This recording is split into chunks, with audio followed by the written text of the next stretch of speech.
This is episode 645 of the Rio Grande Foundation's Tipping Point, New Mexico. I'm Paul Gessing. And I'm Wally Drangmeister. I'm president of the Rio Grande Foundation, New Mexico's free market think tank. You can find out more about the foundation at riograndefoundation.org. Wally, before we really get started here, a couple things to talk about. One is, of course, the passing of Pete Rose, and as a guy who was born and raised in Cincinnati, Ohio, the hit king, saw him not live and in person, but I do remember very well when he hit that 41-92 off of Eric Shao of the San Diego Padres. So just recognizing and the legacy and just excitement that Pete Rose brought to the game of baseball. Yeah, he sure did, Paul. I probably watched more baseball during the Pete Rose era than any other. And he was a lot of fun to watch. And, Pete was almost that guy. If you look at him, you look at his swing and all of that, he's kind of like the guy that you're standing next to at the driving range that doesn't look like a very good golfer who goes out and shoots 4 or 5 under par when you shoot 85. But he could get it done. Charlie Hustle had some issues with gambling later in his life that I think were overdone, possibly in terms of giving him his due. But what a fantastic player and one of the most fun guys to watch that I ever seen in baseball. Yeah, and also we are, of course, praying and thinking of the people in the path of Hurricane Helene and the destruction that it did wreak upon a lot of folks in western North Carolina, Georgia, and some other states. And to get that to a policy point of view, I've seen several tweets and posts. Obviously, it's not totally scientific, but a lot of folks who are thanking their lucky stars that they have a gas stove and various gas appliances when the electricity has been knocked out for several days. And, that's something that it's obviously not just hurricanes, but extreme cold. We've seen that right here in New Mexico in recent years where the electricity goes out. And especially in the wintertime, which obviously it's not right now, but when that weather is cold, having gas appliances, it can make the difference between life and death. Yeah, and then Paul, if you have a big array of solar panels on your roof and your roof blows off, that obviously isn't going to do a whole lot for you. And having that diverse fuel supply is really important. And I always look to kind of the mountain communities and how they manage things. And a lot of times they have some redundancies and they definitely do like having electricity. And in those cases, propane, the taken by truck form of natural gas. But yeah, that natural gas can be a mighty handy commodity. Absolutely. All right. Well, let's talk about the various issues that we are talking about this week. And starting off, we have a report from the Legislative Finance Committee that the state of New Mexico is sitting on a cool $6 billion in capital outlay money. It just so happens that a organization called John Foy Associates, I haven't really focused on looking at research of the worst roads in America, but I was pretty surprised when I saw John Foy Associates ranking New Mexico as having the very worst roads in America. Surprising to you, Wally? Oh, it's not surprising, but boy, is it disappointing that when we have, we're sitting on so much capital money that they don't, in Santa Fe, maybe claw back the 5 years and older capital that's in that $5 billion unspent and fix a few roads here. And so, why don't they do that? Yeah, these are very interesting philosophic questions, Paul. I don't know why they don't do that, but our capital outlay system in Santa Fe is a disgrace. It's broken. It's I don't know. Could you design a worse system if you set out to one that would partially fund thousands and thousands of projects that aren't enough money to get built, while you have all these capital things that you could be doing with it, including roads? So could it be worse? Maybe it could be, but you would have to really design something to be worse, and that's something that, man, they could do that. Do that. Go up to Santa Fe and fix this. And as I drive around the state, Paul, I've seen roads that are in horrendous shape, and it's all over the state. I don't think the southeast part of the state has oil and gas. They have a lot of heavy trucks driving on their roads, probably wearing them out quicker than other places with less economic activity. But I have seen this with my own eyes that it is bad. And guess what? This is something we could have done in the next 2 or 3 years, have the best roads in the country. But will we do that? We'll have to wait and see. I'd say I'm not holding my breath, or if I'm going to do it, it probably will not be long enough to see this new road activity.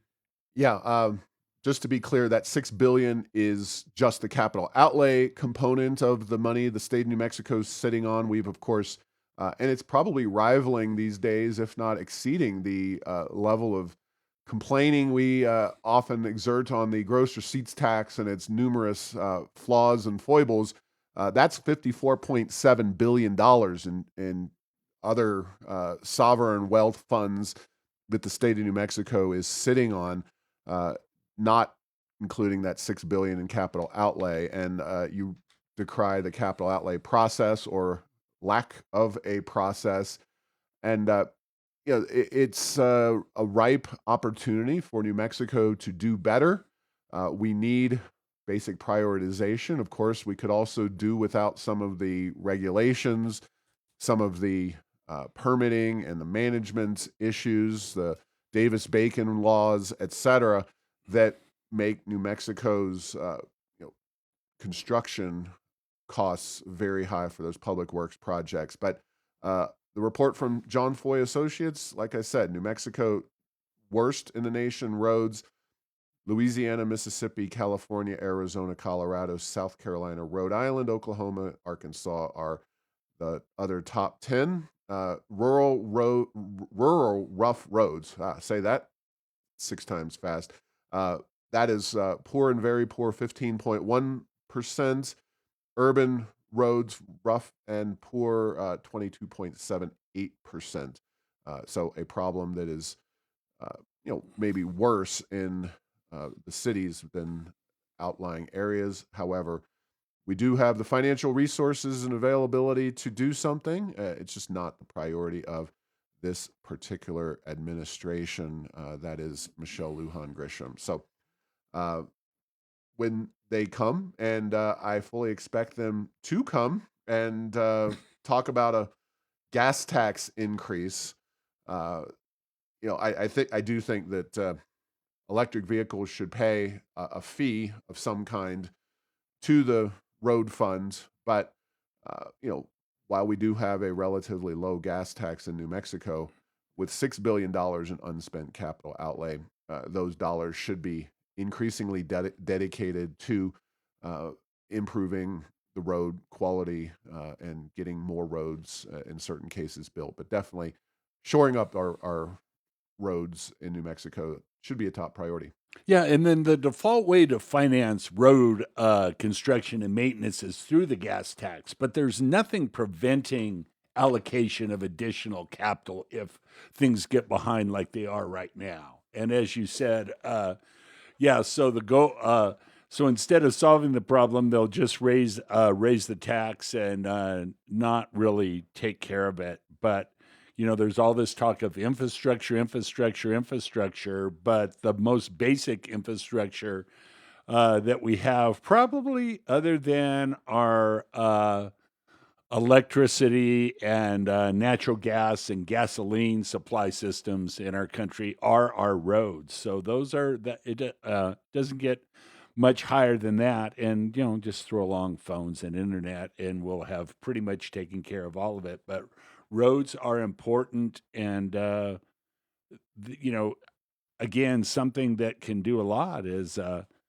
makes tourism better. It makes business operations more effective and more efficient. You're not wearing out tires. It makes things safer for the driving public. There are a lot of things, and usually the thing is, oh, but we just don't have the money for it. Well, guess what? We have the money for it. Let's.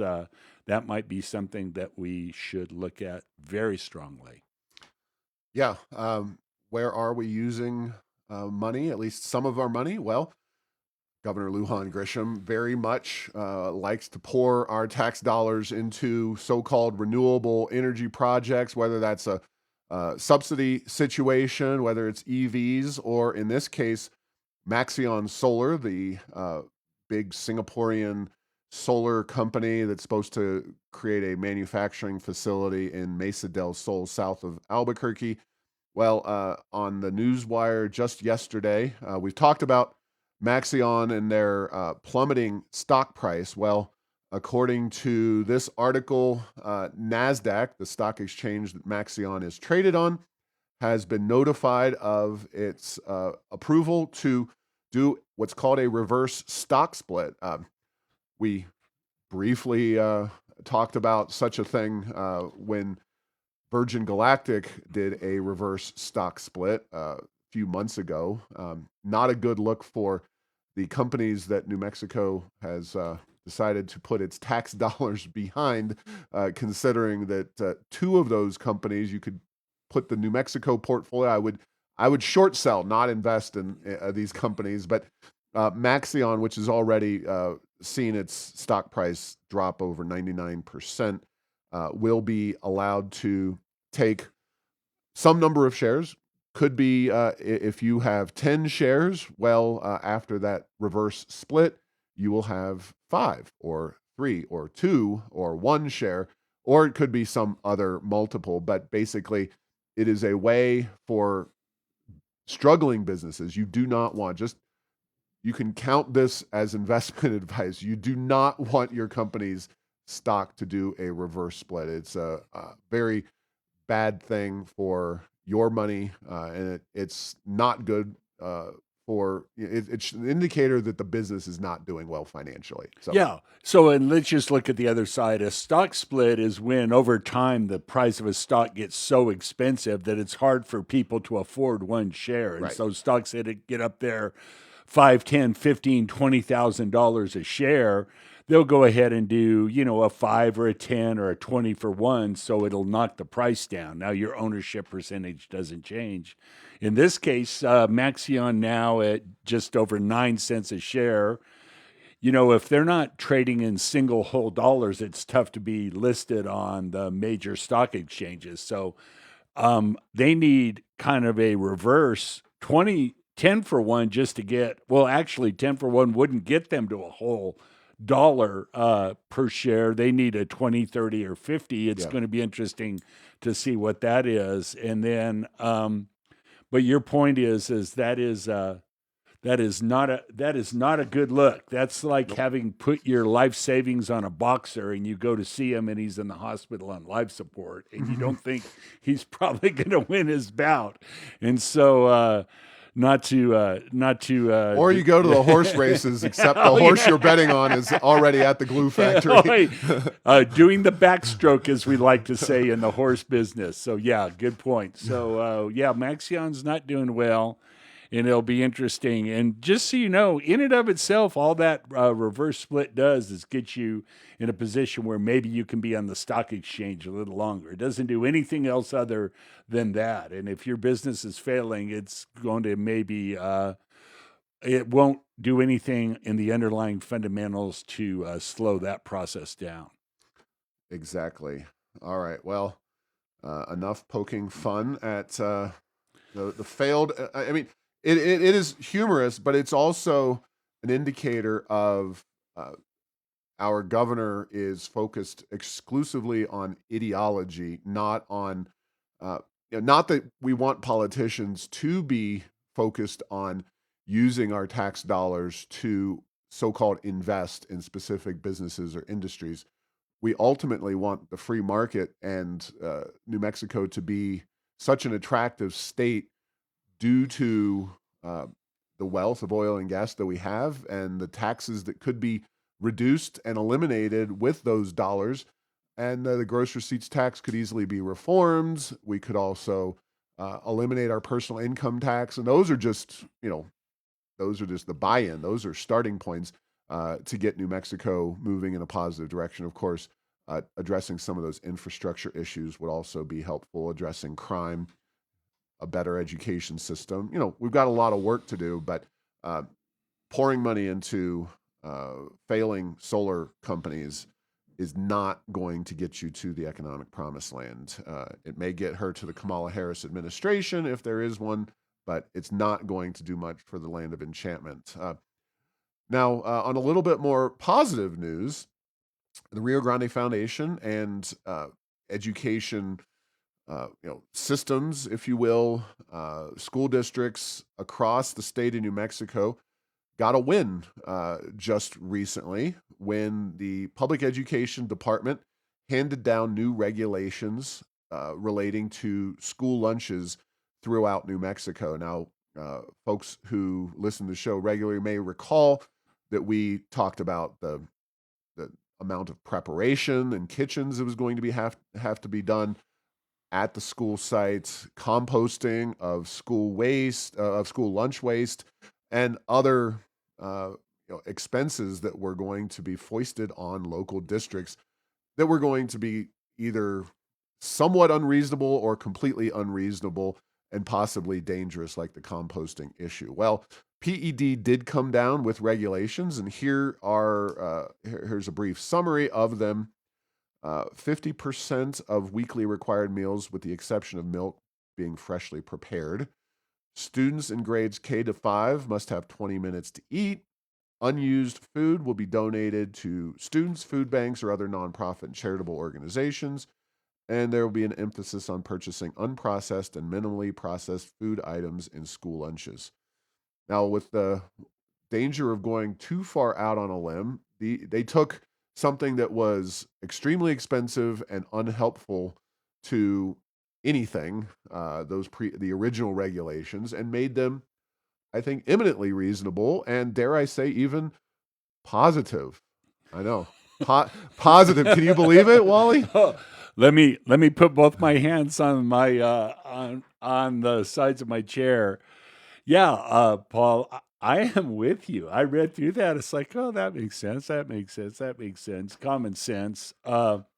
Now, here's the thing I don't know. It's like, what is their budget? What's their ability to do all of this, and what's the cost on all of this? But yeah, 50% fresh food. That sounds like that's not a bad goal to have. Now, here's the other little thing, and there's nothing wrong with the rule that I detect. Did we need a rule to do this? I don't know. Maybe we did, maybe we didn't. Maybe they could have figured this out themselves. The other thing is that a lot of times you can make the healthiest cafeteria meals known to man, and that does not necessarily mean that the students are going to partake of that or eat it. So that's a little feedback loop that always has been an issue with cafeterias, is the healthy entrees as they were, or the healthy foods are left there, and if there's pizza or grilled cheese sandwiches, those get there's a choice. Those are the ones that happen a lot. So yeah, in general, it's good to know we're not going to be blowing up our schools with huge composting piles at a minimum. Yeah, and generally speaking, these are reasonable rules. And as the parent of a child, and a former child myself, 20 minutes, I think that is truly the bare minimum that you can realistically expect children to eat lunch in. So uh, I don't know if schools have shorter time frames. Sometimes these regulations, especially when they're compromise, they are much ado about nothing, because they're already kind of complied with without being necessary. But in this case, whatever, we'll take the victory in terms of these being eminently reasonable regulations with an eye towards genuinely improving the food available to kids and hopefully increasing nutritional value, reducing obesity, et cetera, et cetera, et cetera. So, And now we can work on maybe getting the quality of education up across the board here in New Mexico as well. yeah, that would be the ultimate goal here. At least we've stopped a unnecessary and unwise deviation. Now it really comes down to, hey guys, maybe we can educate the kids. So more on that to come in this particular show. But in the meantime, another positive story here, Wally. We are just rolling with positivity on Tipping Point, New Mexico. Federal judge has ruled that UNM can no longer discriminate against conservative speakers. You may recall, I believe it was last fall, that Riley Gaines, the swimmer, visited University of New Mexico, uh, and we're going to successfully mention the title of our show here in both shows, Tipping Point. That's Tipping Point USA in this case. Charlie Kirk's organization was the host of that event, and they were slapped with a $10,000 security fine or fee by University of New Mexico because Riley Gaines is saying these really radical, very avant-garde things like men are men and women are women are women, and that is something that women should only be competing against other women in sports. I know these crazy ideas that I don't know where she comes up with this stuff, but sarcasm inserted there, that she was going to cause undue controversy and needed to have additional security. Therefore, she and her sponsors would have to pay for it. The judge said, no, that is simply not appropriate because ultimately what you give is the heckler's veto to ideological opponents, predominantly on the left, because you never hear left-wing speakers being heckled and their events broken up by conservatives, so-called on college campuses. That Republican club on the college campus at UNM breaking up some left-wing speaker and stopping their event from happening. So it pretty much was left-wing organizations operating with the tacit approval of the administration and various professors who act out and necessitate the additional security costs. And then who bears that cost? Yeah, and Paul, you alluded to it. It's basically free speech veto rights by a small minority, and I think it's a good development that if you're a speaker, you get security as long as you're not as long as your topics aren't illegal, and there is illegal speech out there still. Uh, it seems like there's people that are trying to make many more things illegal from a speech point of view. But yeah, to have a very valid political point of view and not be able to speak with that because a very vocal group on a campus doesn't want it, that seems like a bad idea. And that's I was surprised that with this ruling, but pleasantly surprised.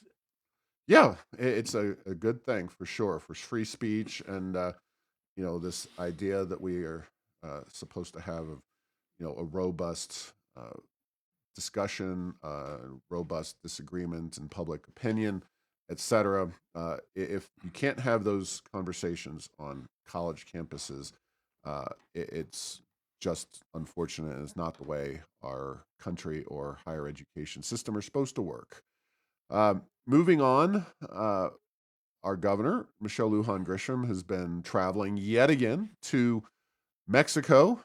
She's also been making the rounds on friendly cable networks like MSNBC's Morning Joe and touting her schemes. We talked about Maxeon just a little bit ago to bring green jobs to New Mexico and a green workforce. And uh, Maxeon is one of the solar companies she's planning to give a lot of our money to. But recently, it was acknowledged, it was adopted that Ebon Solar will get 942 million industrial revenue bond. Now, that's not a $942 million subsidy, but it's basically saying that 942 million is the expected price of their factory when they break ground here in New Mexico, and that is how much of a tax exemption they will get, because gross receipts tax would otherwise apply to many of those construction costs. By exempting them, they get rid of the GRT and property taxes to a large extent. So Ebon Solar is in slightly better shape than Maxeon. They are just under $6 a share as we are talking right now, but their share price is way, way, way down, over 99% from its heyday, in the last 4 or 5 years. So, will Ebon have better luck in getting its factory going? Maybe Maxeon will or will not. We'll see. Both of these companies, not the kind of businesses that I would invest my own money, but when you're governor of New Mexico and you've got oil and gas money to play with, you don't have the same constraints as an average Joe investing their own cash. No, that is exactly right. And yes, we will see if the curse of the New Mexico sponsored projects continues. The record has not been really good on trying to pick the winners and losers.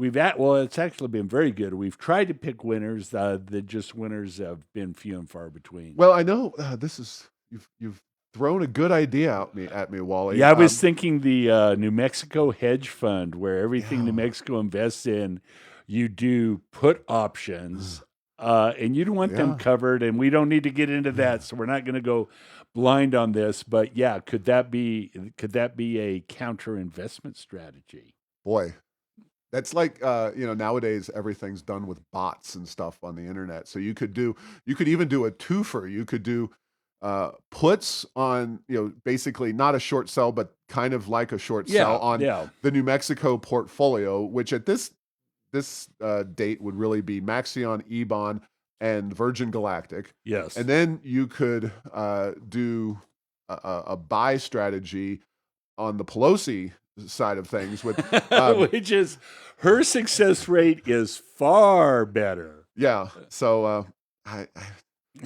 investment advice not to be taken seriously here on Tipping Point, New Mexico, but the wheels are turning there, Wally. The wheels are turning. Well, and then history is not indicative. Prior investment experience may not apply, but the point of it is that if you were betting against a lot of the things that the state of New Mexico has bet for, you would have come out way better financially. Yeah, and for the record, all three, we're talking Ebon, eBang, as they named themselves. Ebon is the stock ticker. Maxeon and SPCE, or Virgin Galactic, that's SPC's their ticker symbol. None of them are anywhere close to making money. It would be nice if the state of New Mexico, to the extent that it did invest our taxpayer dollars, invested in likely winners, not likely losers. But I'd prefer they give that money back to the people of New Mexico in the form of tax reductions to diversify our economy, bring jobs and economic growth to our state.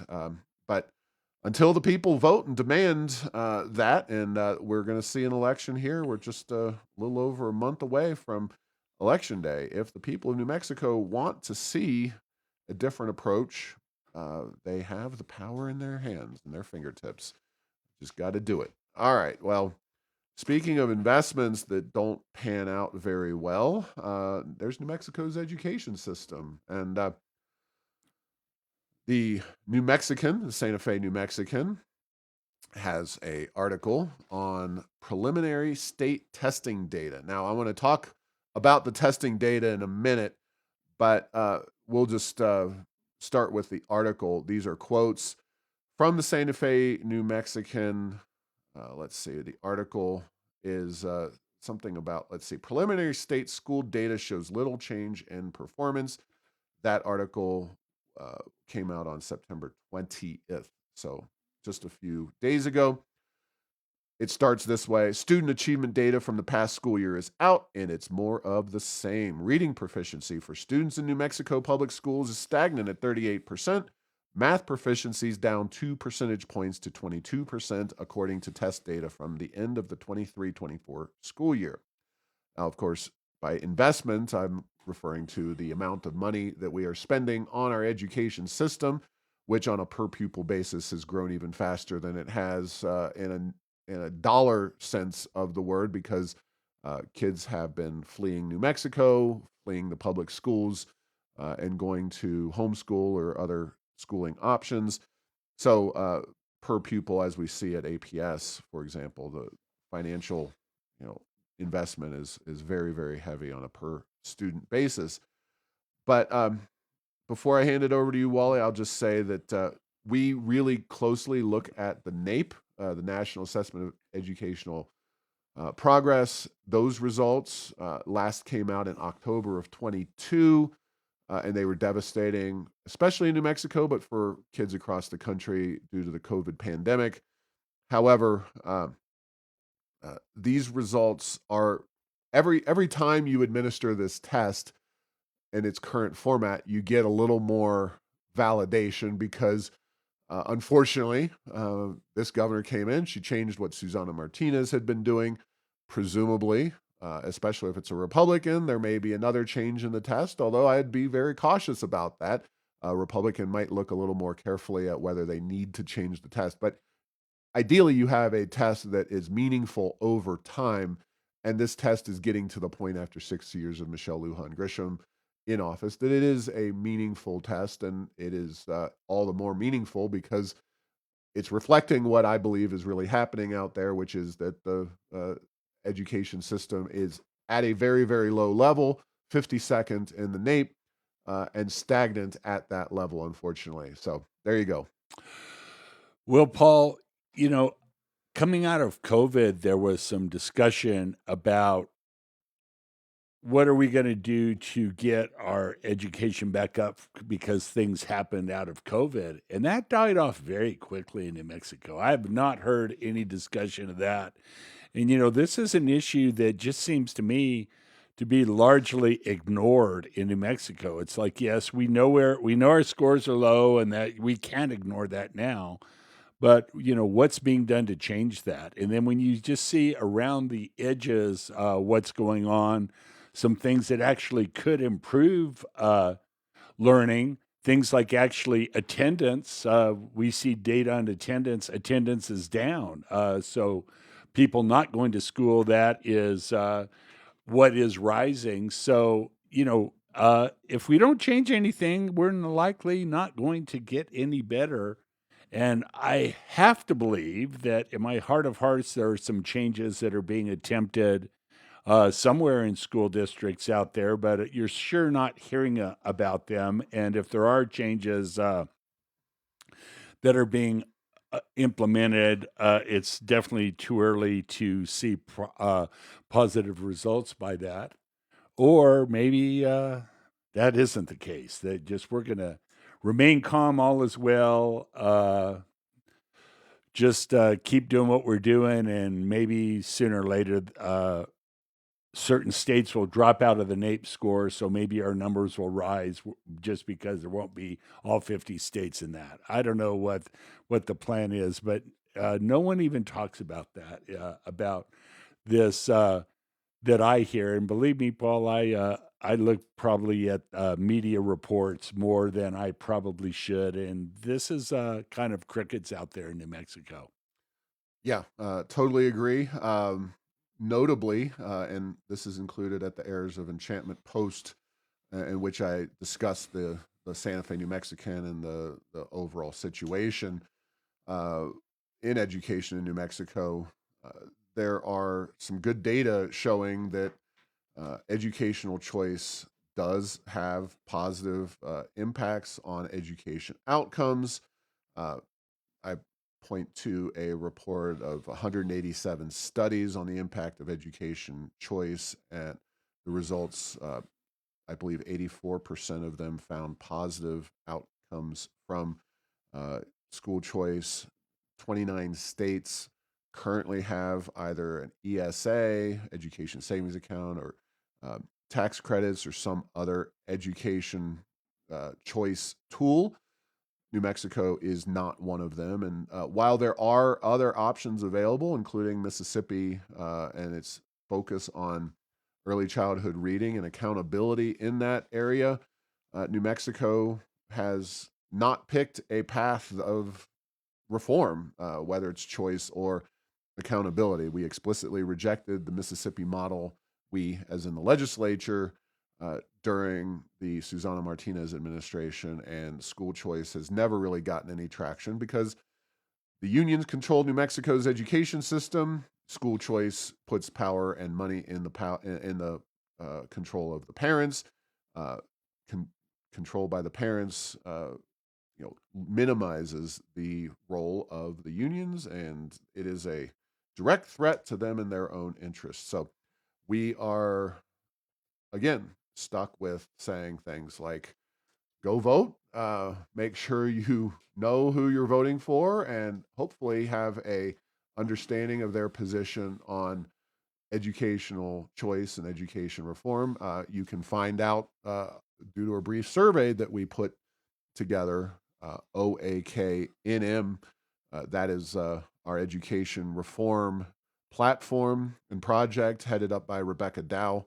And you can see how people voted, or not voted, how people filled out their surveys. Legislators did, and candidates did, on their ideas on educational choice and local control of education. Kind of dovetailing the two, your alma mater, Wally, has a new president. His name is Valerio Ferme.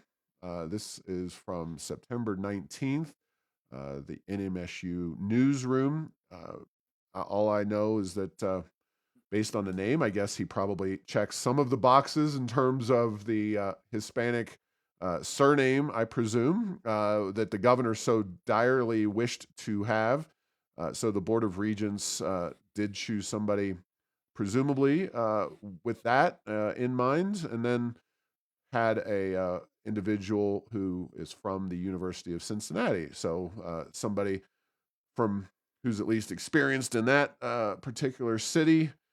He is the dean of the College of Arts and Sciences at UC for those Bearcats. So he'll be coming to New Mexico State to head up the institution there, and we'll just wish him the best of luck. But poor Arsenio Romero, leaving the PED, presumably in some kind of spat with the governor, did not get the position. So I don't know what's going to happen to Mr. Romero in his future endeavors, but he will not be the president of NMSU, at least for the time being.